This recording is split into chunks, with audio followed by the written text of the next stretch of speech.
You're listening to Borderless Banter, a weekly podcast by hopefully soon to be two of your favorite people in the world, Jorge and Goody.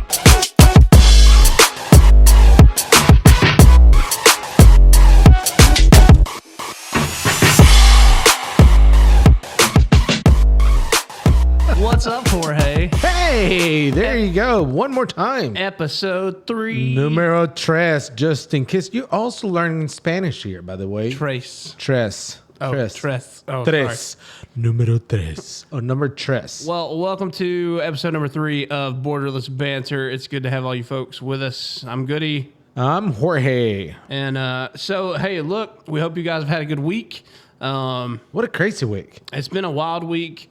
I know for me personally, it's VBS week at church. For those of you that don't know what VBS stands for, Vacation Bible School.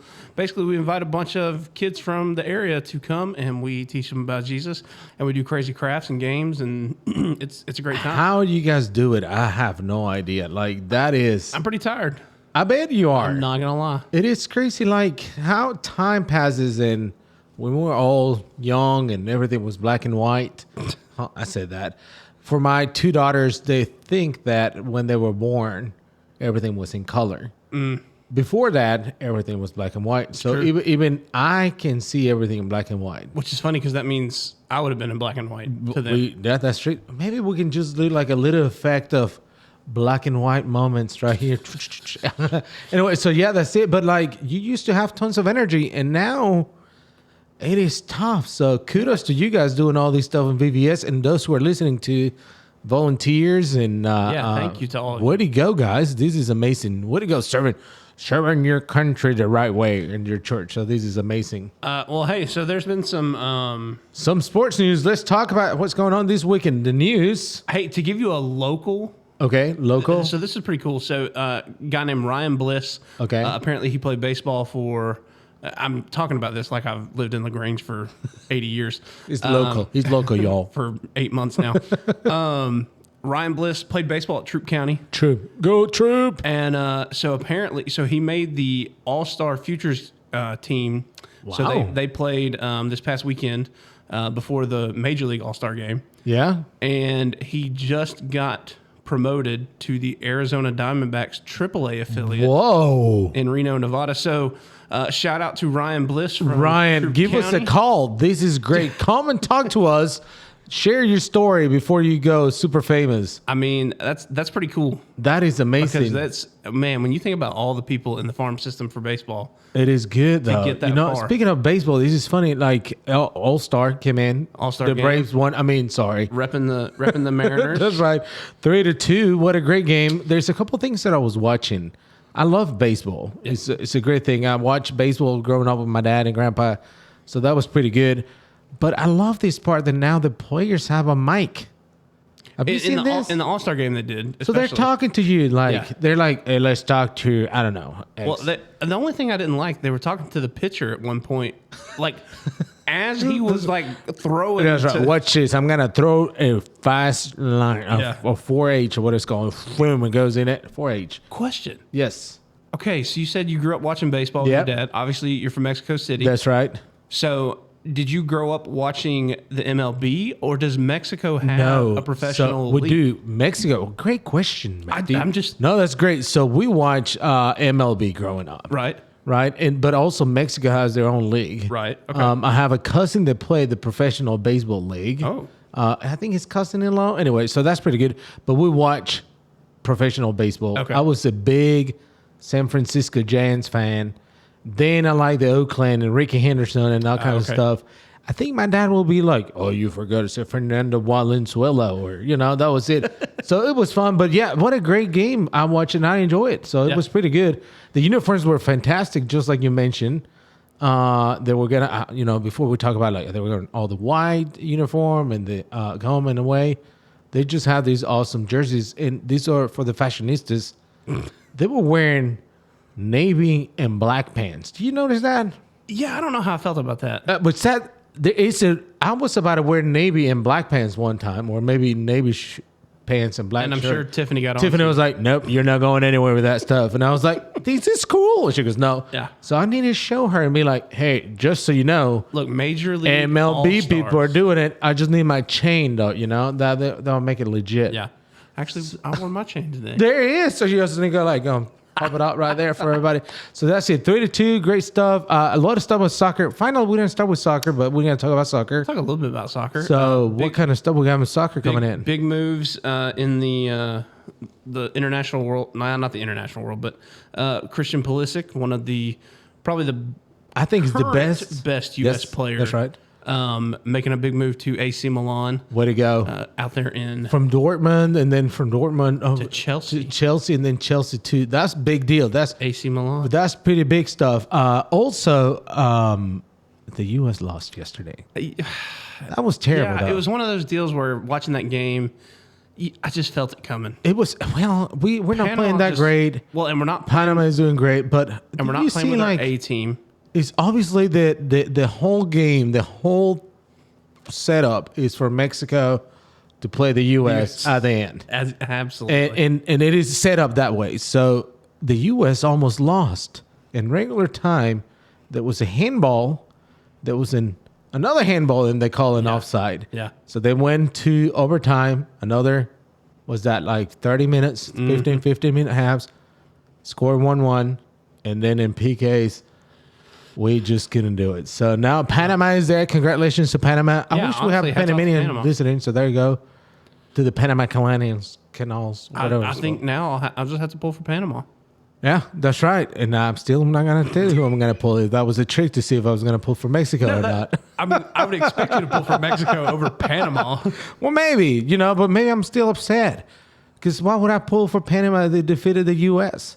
That's true. I'm just saying. See, I have all these corners ready for you. Protected. Those of you that are listening, if you can ever make him slip up and tell you, who do I root for? Who would he root for? Where's my heart? But anyway, so that's awesome. Miami, just so you know Messi's coming to town. No, not to this town, but the U.S. Sunday is his presentation, 6 o'clock. Oh, okay. So right after this Gold Cup fiasco, we're gonna have Messi presentation. It's gonna be about 28,000 spectators. They just added 2 extra sort of sections for so like one stand of a European. Yeah, that's right. One side on it. So that's it. Tata Martino is there. Atlanta United, we stink. We lost again. It's rough. It's rough to be an Atlanta fan sometimes, but it's all good. But next week, Chelsea is playing Wrexham. Oh, and that reminds episode number 1. What is Matthew talking about? Well, just rewind, look for episode number 1, and it's a great story. Wrexham, yeah, you can watch on Netflix. It's a great story, and so that is going to be great. Ryan and Rob are just trying to drum up support. Do you think they're going to go to the game? And I bet they're not. Sure. They're going to be. Sure. All right, let's go watch my team. That was awesome. So that's it. What else I have on? I was just reading about this part about like there was a guy, I forgot his name. He was diagnosed with cancer, and he came back to play. And it's a pretty awesome story. It's another baseball player. Lance Armstrong? No, that guy is a cheater. Well, he is. He is though, but so does everybody else. Didn't he walk on the moon? Wait a minute, when is this going on? No, he played the trumpet. Sorry, I just hijacked probably what was a really good story. Oh, no, it's so good. So I think we cannot top that one. So that's great. Which talks about little tops. Last time we talked about our top 5. So maybe we can have a little graphic. Which, by the way, people love those graphics, man. Yeah. That's awesome. That's what we've been told. That's right. So it's like, this is good. So last week we said I mentioned that we should talk about our top 5 beverages. Yep, that's right. Because apparently I couldn't count a juice as candy, which makes perfect sense. It makes sense, but I see it is a candy. Yeah, the more that I think about that, seem kind of biased. That's right. Whatever. Anyway, so let's go to the top 5. Okay, we can do it PK style again. PK style. We can do that. Uno. Top beverage all time forever will be. It is Diet Mountain Dew. Diet Mountain Dew. I like the extra bite. Here's the funny fact of that. I never tried that before. You'll be okay. That's interesting. The Mountain Dew is something about it. I'm not sure what that is. I didn't grow up with Mountain Dew, so that's it. That's fair. Number one for me, it's not. It just happened. An Arnold Palmer from Chick-fil-A. For those who don't know what that is, which they try to call them Sunjoys. Anyway, trademark name or something like that. So it is Have of lemonade and Have of sweet tea. For those of you, that's half. You mean Have? Have. Speaking that Mexican again. This guy's going crazy. Yeah, so it's half lemonade, half sweet tea. So that's it. Number one for me. All right, it's a good drink. Number two for me is probably gonna have to be Diet Coke. Diet Coke. So again, I like the bite. Interesting, man. That's good. Number two for me is a ginger. They have a ginger rock. I think it's ginger rock or ginger beer rock or something. Okay. It is. Also, speaking of bites, that's pretty good. All right. So number three for me, I'm gonna have to go with passion fruit juice. Oh. Which at least in the Dominican, it would be called chinola. Oh, look at this guy, fancy. I remember drinking that juice when I was. That's pretty awesome, chinola. Man. I think my number three is interesting. I'm gonna go with. I know we need to keep this one probably PG-13 because it's just sodas, maybe or whatnot. Yeah. So, number three. That's interesting. I don't know this one. BioLite. Have you tried those things? You mean like thick Gatorade? That is awesome. No, That's essentially what it is. I know, but it's not. It's the new one. I don't think it's like the. Maybe which one is you talking about? Is it kind of like Pedialyte? It's kind of, but it's fantastic. It's called like the IV bottle, the IV in a bottle. So okay. BioLite is good. All right. So thick Gatorade. Got it. Thick Gatorade. My fourth. Wait, am I at four? Yeah, you're four now. Yeah, fourth. Fourth, I would probably go with, which is ironic. I'm about to name a Gatorade, citrus cooler. Gatorade. It's one of the like older flavors. What color is this? Because I don't look at names. I look colors. It's kind of like it's like a dirty orange. Ooh, I know how that sounds really weird. Interesting though. But it's like a lighter orange. Yeah, that's good. I'm gonna go with number four. It's the cherry Coke from the Waffle House. So like actually mixed in. That's correct. The real deal, not like what it comes in a can. Just like making an actual cherry Coke. So do you do cherry Cokes from Sonic? Yes, absolutely. With a little cherry and like 3 slices of lime. Which, by the way, I'm always wondering if they wash their hands when they cut those. I guess at that point it doesn't really matter. You're just drinking it. No. Have you been to our Sonic? Something tells me they didn't. It's like, hey, I just went to the restaurant. Don't forget to cut those limes. I don't think so. All right, number 5 for me. You may know this. I don't know. It's a Spanish. It's a Pepsi product, but it's a Spanish, I guess, in origin. But it's called Manzanita Sol. Oh, Manzanita Sol. Of course I know. So that is awesome. I got hooked on that. It was actually my first mission trip ever. Yeah. We went down to Mexico, and there was a little store that we'd stop at every morning before we go out. And so we all, because I love apples. Yeah. So apple soda. But that's what they said, 1 apple a day. They didn't specify which version. I mean, so why not an apple soda? Yeah. So speaking of Mexican, the Mexican, they have a sangria, which is not alcoholic, but it's sangria. It is fantastic. It's grapey kind of juice on it. Yeah. It is so good. So sangria is number 5. Also, Tiffany loves sangria, so we buy that sometimes. There you go. It's pretty good. So that's it. That was top 5 on drinks. So I think, can we have an extra one? You have an extra one? Just an extra. How about the worst? Oh, the worst? One worst. The one they like, you go to a party and then somebody's like, hey, somebody has this, and you're like, Ooh, I don't know. Man, I'm trying to think. Well, I mean, unsweet tea. Unsweet tea? Like, yeah, What is this, communism? I mean, come on. Unsweet tea.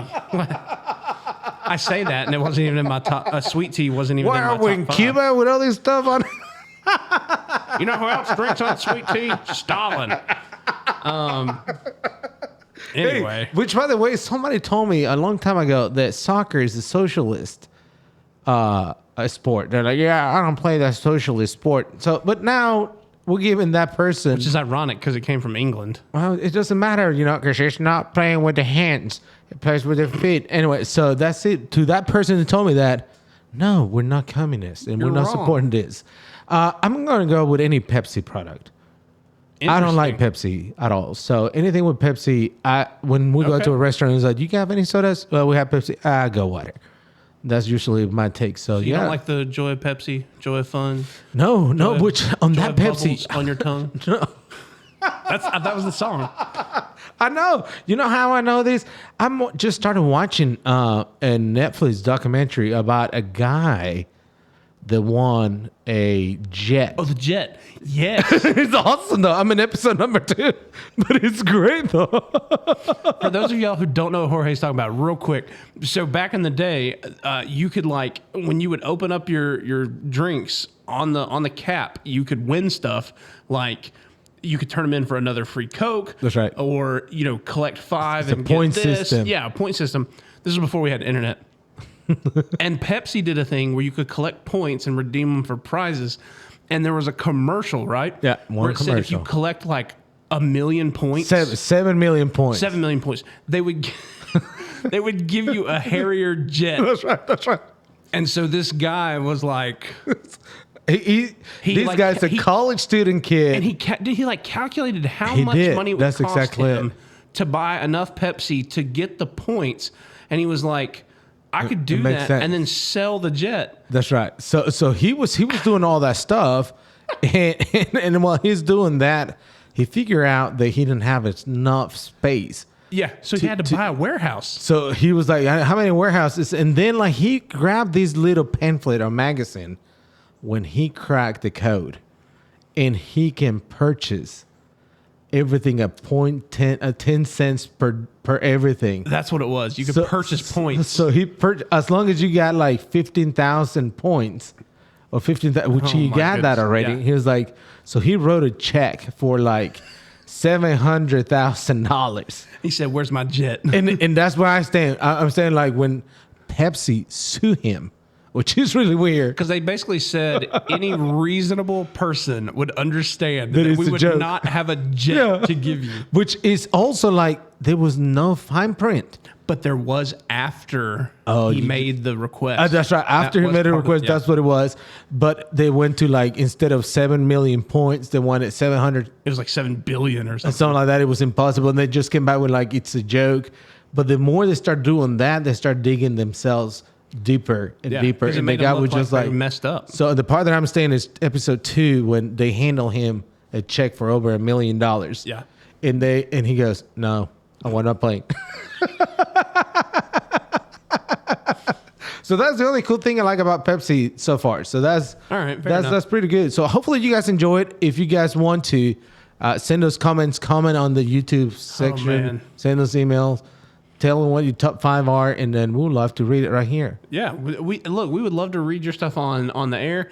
One of the segments we like to do is a thing called What If, and that's just where we have stories about these what if moments and all sorts of stuff. Send us an email. It's right here, and ding ding ding. So today. It's not actually a story from me or Jorge. I'm going to read a story real quick. And I think this is kind of cool. It's more of it's a story about a person that we have never heard of. Okay. And it's eventually going to get to someone that we're pretty familiar with. Oh, right. Awesome. And it's the story of here's this crazy set of anyway. All right. So this is a nice setup. Maybe come the intro and then take it out from there. What? So let's set the mood. So the year is 1858 in the city of Boston. Oh, Boston. All right. So now we're in Boston, and they're eating lobster. Lobster. And Mark Wahlberg's great-great-grandparents are just chilling on their house. So Edward Kimball was a young Sunday school teacher who made it a habit to personally give each student in his class an opportunity to accept Christ as their Savior. He was concerned about one of his students who worked in a shoe store, probably as like a 10-year-old. One day, that's what they did in the 1800s. That's right. No laws in there. One day, Kimball visited the young man at the store where he found him in the back stocking shelves and led him to Christ. Good for him. Where'd it go? That student, which you might recognize this name, was Dwight L. Moody. I just know one Dwight. He's not here. An identity theft is not a joke, so this is not the same Dwight. So Dwight L. Moody, who eventually left the shoe business to become one of the greatest evangelists of all time. So that's like the Moody Institute up in Chicago, or at least I think. Hopefully that's true.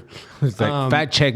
So Moody became an international speaker and toured the British Isles, and he preached in a little chapel pastored by a young man named Frederick Meyer. And in his sermon, he told the story of his Sunday school teacher. Well, that message changed Pastor Meyer's ministry, inspiring him to become an evangelist like Moody. And Meyer eventually preached in America in Northville, Massachusetts, where a young preacher heard him say, "If you're not willing to give up everything for Christ, are you willing to be made willing?" That remark led J. Wilbur Chapman to respond to God's call on his life. Wilbur Chapman went on to become an effective evangelist, and he enlisted the help of a volunteer named Billy Sunday, who helped him set up for his crusades. Billy Sunday learned how to preach by watching Chapman and eventually took over Chapman's ministry, becoming another evangelist. Billy Sunday's preaching brought thousands to Christ, and this, inspired by a Billy Sunday crusade in Charlotte, North Carolina, a group of Christian men dedicated themselves to reaching their city for Christ. And they invited an evangelist named Mordecai Ham. What a name. That's awesome. Mordecai and Ham. To come and hold a series of evangelistic meetings. The year was 1932. Getting closer. Great year for America. Actually, not at all. That's like right after the crash. A local farmer loaded his pickup truck with neighbors and brought them to the meetings. One was a 16-year-old boy who sat in the crowd each night spellbound by the message. And each evening, the preacher seemed to be shouting and waving his finger at the young man.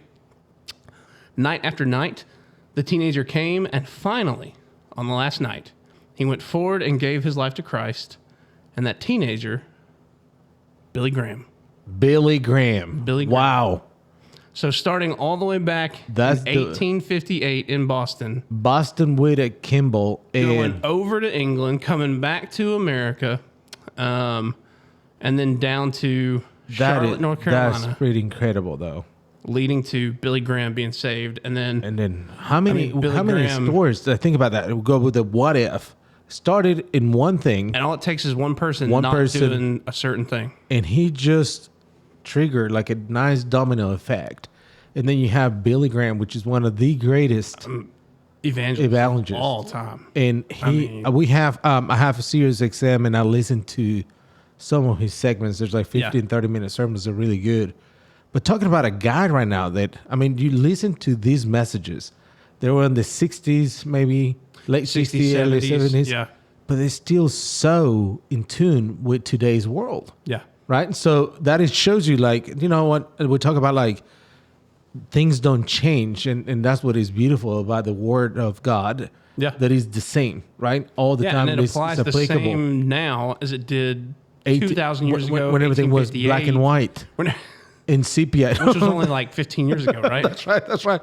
But that is awesome. That is a great what-if story. Like, think about the impact. Yeah. So anything you do, you need to start thinking, what if this impacts my great-great-great-grandkids? Yeah.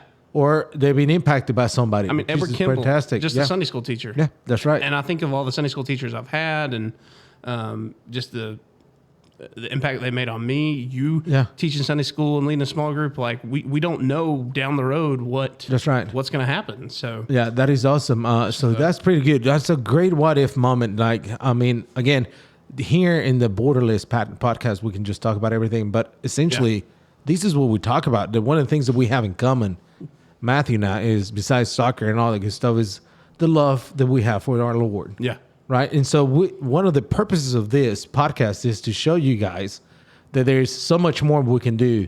And then if you guys have any questions, stuff like that, just call us, send us emails, and we can talk about this stuff. Absolutely. Because I think it's impactful. And on that note, and then this is not, there's no prompt to it, I have awesome news. Next time that we're recording, we have our first guest. The first guest, we made it happen, right? So we dream high.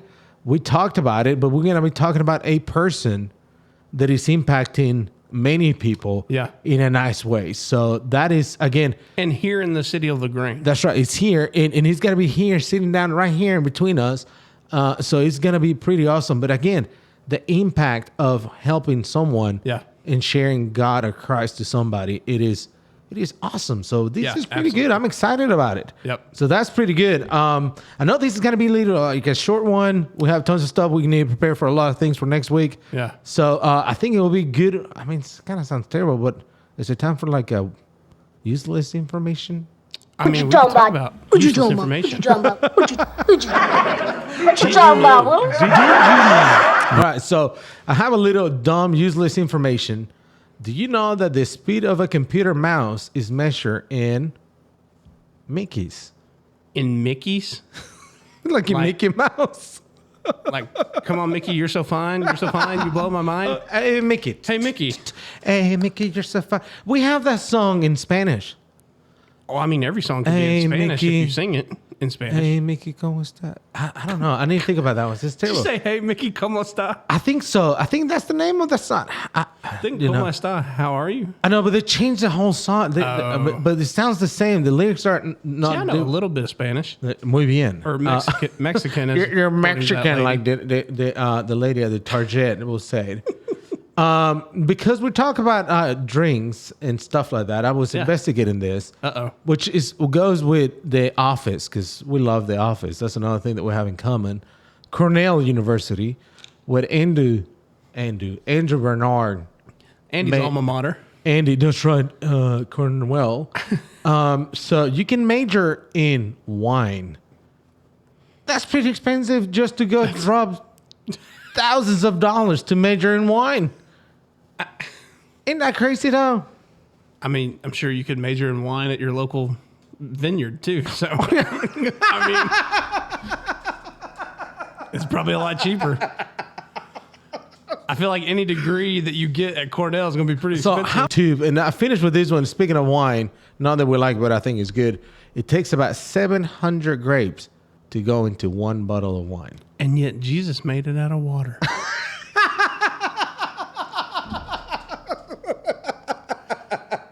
Jesus don't need 700 grapes. Jesus needs 0 grapes.